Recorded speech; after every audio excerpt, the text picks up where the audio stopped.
নূরজাহান সাথে সাথে বন্দুক হাতে নিয়ে তাকে গুলি করছে, স্পটে লোকটা মারা গেছে। হিন্দুরা দৌড়ে আসলো, সম্রাট জাহাঙ্গীর, আমরা আপনার কাছে নেই বিচার চাই। আপনার বিবি নূরজাহান বিনা কারণে আমাদের একজন পাগলকে মেরে ফেলেছে, বিচার করতে হবে। সম্রাট জাহাঙ্গীর বহু চিন্তা ভাবনা করার পর নূরজাহানের বিরুদ্ধে মৃত্যুদণ্ডের ফয়সালা দিল। নূরজাহানকে রেখে বলে, স্বামী আমার, তুমি কি ভুলে গেলা আমাদের অতীত জীবনের ভালোবাসা? এক মহিলার নাম ফাতেমা, কুরাইশের মহিলা, সে চুরি করছে, ধরা খেয়েছে। ইসলামের শরীয়ত অনুযায়ী হাত কেটে দেওয়া হবে। তারা চিন্তা করলো, কুরাইশ মহিলার হাত কাটা যাবে, আমাদের মান সম্মান তো থাকবে না। যদি কোনোভাবে এই বিচারটাকে বন্ধ করা যেত, আল্লাহ নবীর কাছে সুপারিশ করে। সুপারিশ কে করবে? কেউ তো সাহস করে না।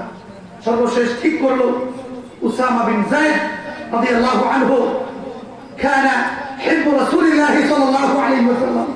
আল্লাহর নবী যাকে ভালোবাসতেন, ছোটবেলায় উসামার নাক দিয়ে শিকনি আসতেছিল, আল্লাহর নবী গেছেন পরিষ্কার করতে। মা আয়েশা বললেন, ও নবী আমাকে দিন, আমি পরিষ্কার করি। আল্লাহর নবী সেদিন বলেছিলেন, আয়েশা রে, উসামাকে তুমি মহব্বত করো, কেননা আমি বিশ্ব নবী উসামাকে মহব্বত করি। সুবহানাল্লাহ। উসামাকে পাঠিয়েছে। উসামাকে বলতেছে, হুজুর হাতটা না কাটলে হয় না? মাফ করা যায় না? আল্লাহ নবী রাগান্বিত হয়ে গেলেন, চেহারা লাল হয়ে গেছে, মিম্বরে উঠলেন, খুতবা দিলেন। এরপরে বলিষ্ঠ কণ্ঠে বলছেন, আতাশফাউ ফি হাদ্দিন মিন হুদুদিল্লাহ, আল্লাহর আইনে তুমি সুপারিশ করতে আসছো? শোনো, আমি বিশ্ব নবী, নেই বিচারের বাহিরে কোনো কাজ করতে পারি না। বরং আজ এই ফাতেমা যদি কুরাইশ বংশের ফাতেমা না হয়, আমি বিশ্ব নবী মুহাম্মদের মেয়ে ফাতেমা হয়তো, তারপরেও আমি নবী তার হাত কাটতে বিন্দু মাত্র কুণ্ঠাবোধ করতাম না। এর নাম হচ্ছে নেই বিচার, এর নাম হচ্ছে নেই বিচার। এই নেই বিচার যতদিন বাংলাদেশে প্রতিষ্ঠিত করা না যাবে, আওয়ামী লীগ সরকার গিয়ে বিএনপি ক্ষমতায় আসলেও যদি নেই বিচার প্রতিষ্ঠিত না হয়, এই বাংলাদেশ থেকে দুর্নীতি বিদায় দেবে না। এই বাংলাদেশ থেকে চুরি বন্ধ হবে না, ডাকাতি বন্ধ হবে না, লুণ্ঠন বন্ধ হবে না। ততদিন পর্যন্ত বন্ধ হবে না যতদিন পর্যন্ত নেই বিচার কায়েম না হবে।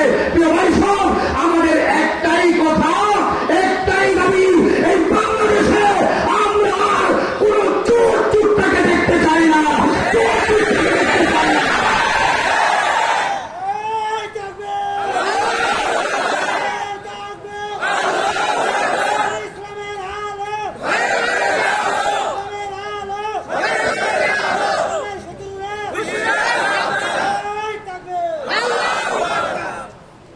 আল্লাহ নবী তো দূরের কথা, নবীর উম্মতের কথা শুনে উম্মতের মধ্যেও যখন ইনসাফ কায়েম ছিল, নেই বিচার প্রতিষ্ঠিত ছিল, তখন মানুষ সুখে শান্তিতে বসবাস করত। বেশি দিন আগের কথা নয়, সম্রাট জাহাঙ্গীর এক সময় সে ছিল ইসলাম বিদ্বেষী। মুজাদ্দেদ আল-ফিসানি রাহমাতুল্লাহ আলাইহি সুহবতে যখন আসলো, ভালো মানুষ হয়ে গেছে। লম্বা কথা, ওদিকে আমি যাব না। এমন পাক্কা মুসলমান, ইসলাম ছাড়া কিছুই বুঝে না। তার বউর নাম ছিল নূরজাহান, বিশ্ব সুন্দরী। বউর কোথায় চলত, বিবির হাতের পুতুল ছিল সম্রাট জাহাঙ্গীর। একদিন সম্রাট জাহাঙ্গীরের বউ নূরজাহান ঘরের ভিতরে বসে সাজুগুজু করতেছে। হঠাৎ করে হিন্দু পাগল ঘরের ভিতরে ঢুকছে, সে তো বুঝে নাই। নূরজাহান সাথে সাথে বন্দুক হাতে নিয়ে তাকে গুলি করছে, স্পটে লোকটা মারা গেছে। হিন্দুরা দৌড়ে আসলো, সম্রাট জাহাঙ্গীর, আমরা আপনার কাছে নেই বিচার চাই। আপনার বিবি নূরজাহান বিনা কারণে আমাদের একজন পাগলকে মেরে ফেলেছে, বিচার করতে হবে। সম্রাট জাহাঙ্গীর বহু চিন্তা ভাবনা করার পর নূরজাহানের বিরুদ্ধে মৃত্যুদণ্ডের ফয়সালা দিল। নূরজাহানকে রেখে বলে, স্বামী আমার, তুমি কি ভুলে গেলা আমাদের অতীত জীবনের ভালোবাসা, প্যার মহব্বত, বহু স্মৃতি, সবকে তুমি নিমিষের মধ্যে ভুলে গেলা? কেমনি আমার মৃত্যুদণ্ডের ফয়সালা দিলা? সম্রাট জাহাঙ্গীর কি বলতে জানে? বিবি আমার, তোমার সাথে যে মহব্বত আমার ছিল তার বিন্দু মাত্র কমে নেই। তোমার সাথে মহব্বত 100% আছে, কিন্তু আমি আল্লাহর কালামের দিকে তাকাইলাম, আবার তোমার ভালোবাসার দিকে তাকাইলাম। আল্লাহর কালাম বলতেছে, যার বদলে জান হত্যা করেছে, সুতরাং তাকে হত্যা করো। আর তোমার ভালোবাসা আমাকে বাধা দিচ্ছে তোমাকে যেন হত্যা না করি। একটা সময় আসলো তোমার প্রেম ভালোবাসার উপর আমি আল্লাহর আইনকে প্রাধান্য দিয়ে তোমার মৃত্যুদণ্ডের ফয়সালা দিলাম।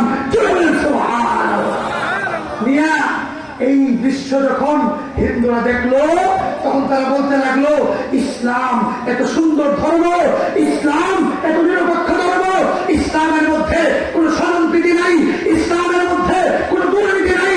ও বাদশাহ, ও সম্রাট জাহাঙ্গীর, আমরা আমাদের হত্যার বিচার চাই না, জান আমরা আমাদের হত্যাটাকে মাফ করে দিলাম। জুড়ে করছি ভাই সব।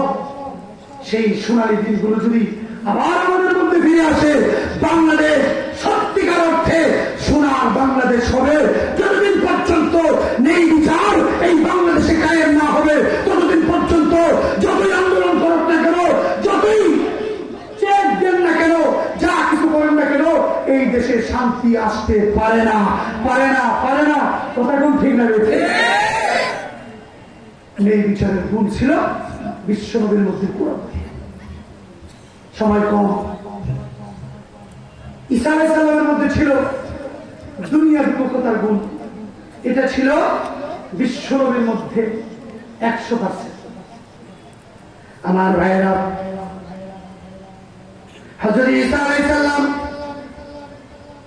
এমন দুনিয়া বিমুখ, দুনিয়া তিনি চান না, দুনিয়ার সম্পদের প্রতি তার কোনো লোভ নাই। একদিন তিনি সফরে বের হইলেন, সাথে ছিল একটা গ্লাস আর একটা বালিশ। বালিশ দিয়ে তিনি ঘুমাবেন, গ্লাস দিয়ে পানি পান করবেন। হঠাৎ করে এক ব্যক্তিকে দেখতে পেলে বালিশ ছাড়া হাতটাকে বাঁকা করে মাথার নিচে দিয়ে ঘুমায়। ঈসা আলাইহিস সালাম মনে মনে ভাবতে লাগলেন, আমারও তো হাত আছে, বালিশের কি দরকার? ফেলাই দিলেন বালিশ। একটু সামনে গেলেন, দেখতে পেলেন এক ব্যক্তি নদী থেকে অঞ্জলি ভরে পানি পান করতেছিল। ঈসা আলাইহিস সালাম চিন্তা করলেন, আমারও তো অঞ্জলি আছে, আমিও তো অঞ্জলি দিয়ে পানি পান করতে পারি, গ্লাসের দরকার নাই। গ্লাসটা ফেলাই দিলেন। তিনি ছিলেন দুনিয়া বিমুখ।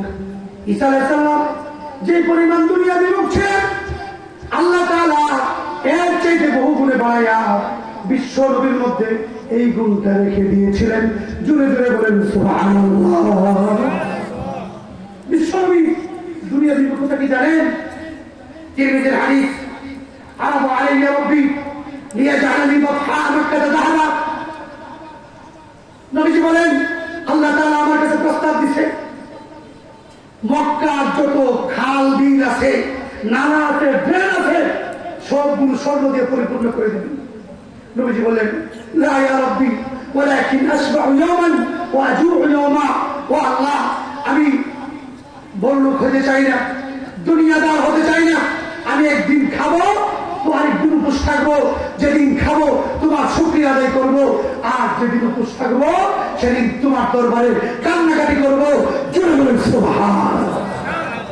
বিশ্বনবীর হালত, বুখারীর হাদিস।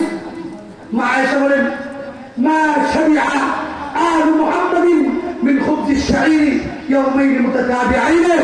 আল্লাহর নবীর পরিবার লাগাতার 2 দিন কোনদিন জিন্দেগিতে পেট ভরে খানা খেতে পারে না। এই ছিল বিশ্বনবীর অবস্থা। তিরমিজির আরেকটা হাদিস, এই হাদিস বাইহাকিতে আছে। অভাবের কারণে নবীর ঘরের মধ্যে খাবার নাই। একদিন এক ইহুদির কাছ থেকে কিছু টাকা পয়সা কর্জ নিছে। নির্ধারিত সময় এতদিন পর টাকাগুলো দিবে। নির্ধারিত সময়ের বহু আগে ইহুদি আল্লাহ নবীর পাইছে, পাইয়া বলতেছে, মুহাম্মদ যে টাকাগুলো দিচ্ছ টাকাগুলো দাও।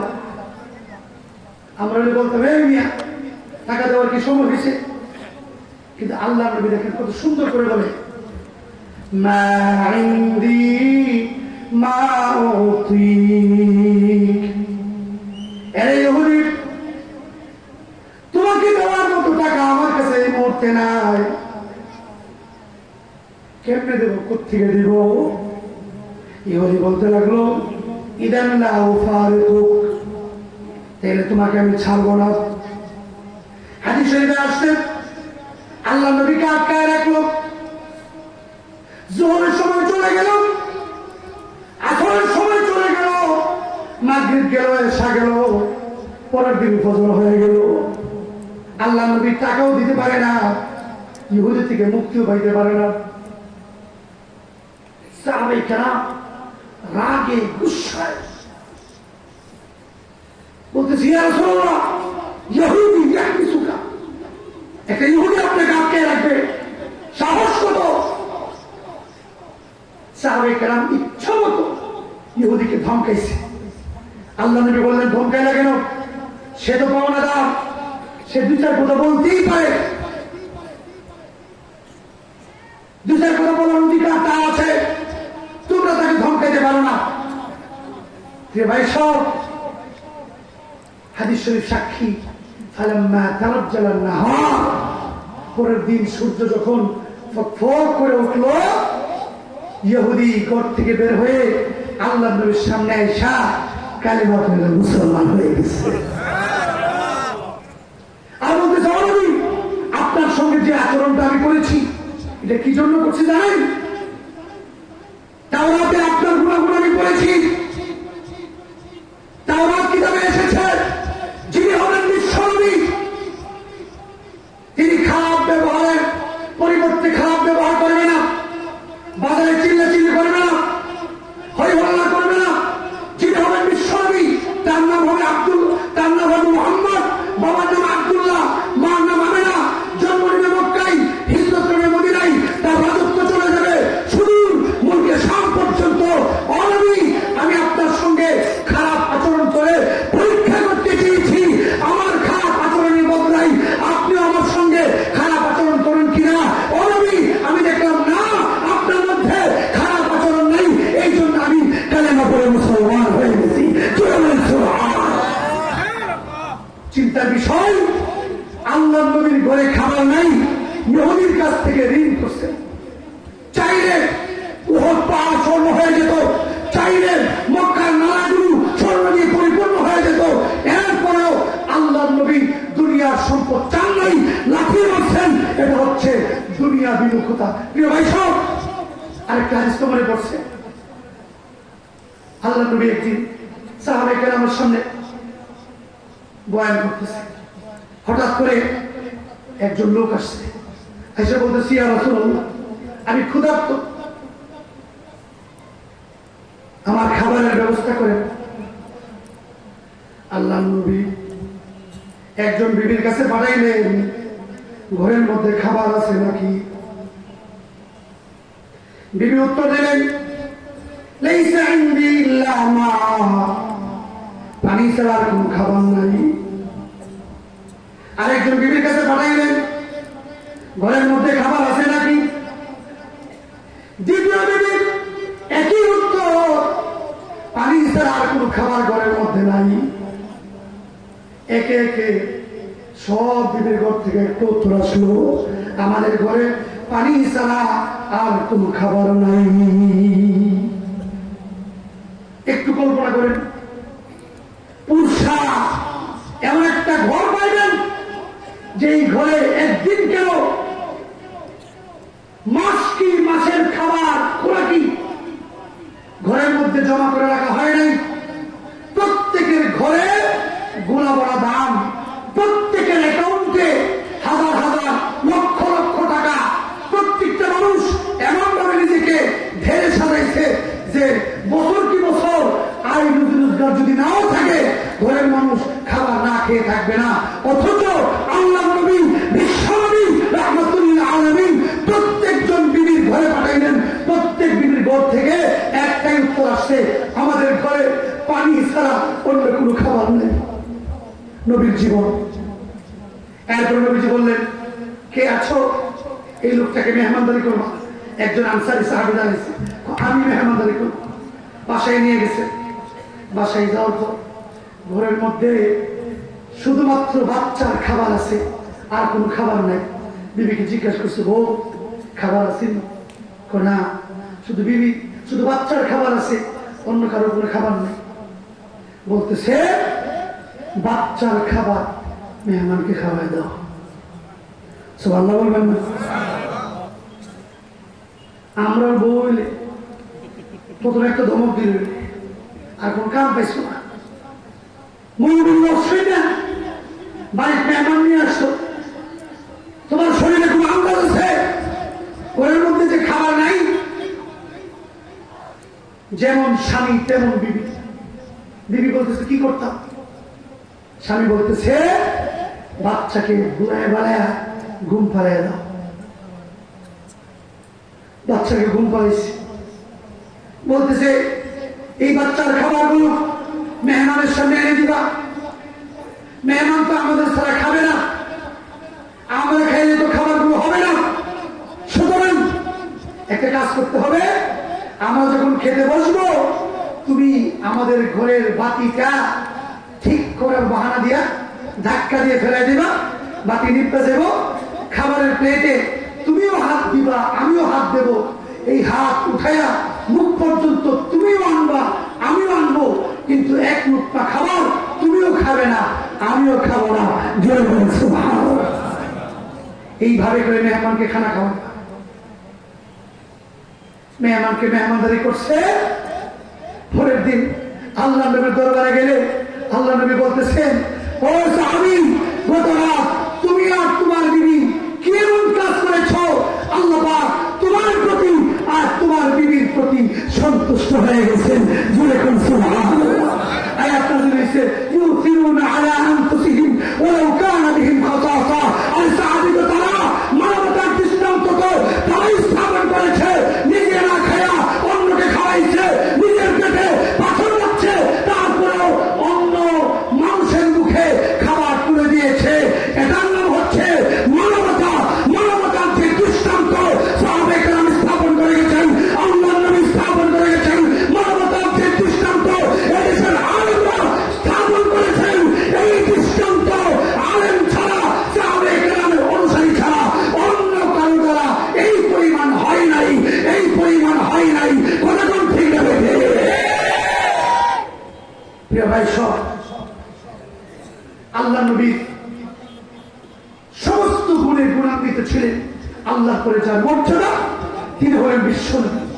আল্লাহ তাআলা এই নবীকে অনুসরণ করার জন্য বলছেন, নবীর আখলাক গ্রহণ করার জন্য বলছেন। আমি নবীর আখলাক তো অনেক গুণ, শুধু আজকে কয়েকটা আখলাক নিয়ে আলোচনা করব। এই আখলাক গুলো আল্লাহ তাআলা যেন আমাদের সকলের মধ্যে দান করেন। জোরে করুন না আমিন। আরো জোরে করুন না আমিন। নবীর আখলাক দিয়ে নিজের জীবন যদি সাজাইতে পারি, আমার জীবন কামিয়াব। আমার জীবনে যদি নবীর আখলাক না থাকে, নবীর চরিত্র না থাকে, আমি আলেম হলেও কোনো কাজ হবে না, আমি মুফতি হলেও, মুহাদ্দিস হলেও, আমি যদি চিল্লা লাগাই, আমি যদি সাল